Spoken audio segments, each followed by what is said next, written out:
Phật hóa sự may thiếu tối đấy là sự cái qua hệ là một sự thủ thi tối đấy là sự sắp về lúc vào cái đó một cái thì là hành giải thì thiểm các cái lỗ hành giải nếu là có các bạn sự hồi thủ tiền thì ba có thể ba sản phẩm này tôi mới làm tí ta chuan thì phát hiện phạm tù các đi này là chơi lên cái gì à từ vào chuan các thứ quý về nắng mọc và khi thì ở khi bây giờ tôi là ở của khi thì lấy cái gì à từ vào chuan tôi kinh gì ở hiện phát hiện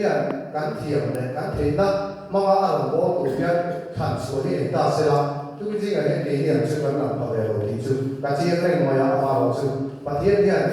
ama các về bị phạt sẵn na vào rồi tôi kinh gì ở hiện các thứ quý về nắng mọc và khi thì khá là buông xuống về buông xuống về đó là gì phải là để có những cái chắc sẵn là để làm tiền ăn con đó ăn ta ai và ăn nào ăn con nét là gì ở xã tâm tập ông má thêm tu ăn ta chút tiền cả trong những tuần thì ăn kalau anh tôi bên ăn buông xuôi tôi là chiều khăn thì cũng có lần tìm xin làm ăn trao trả là cũng phải hiện ở xã tâm tập ăn trao thì tiền chiều mà cái vật làm ăn có hiện nhìn cái gì à thì rồi cho ở xã tâm cả và mình bị xây đấy mình sống nó thì nó tìm sáng và cái cũngเป็นอันนี้อยู่ในกระเสียซึ่งจะสู้อันนั้นสายไฟอันนั้นอยู่ลึกอันนี้ซึ่ง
se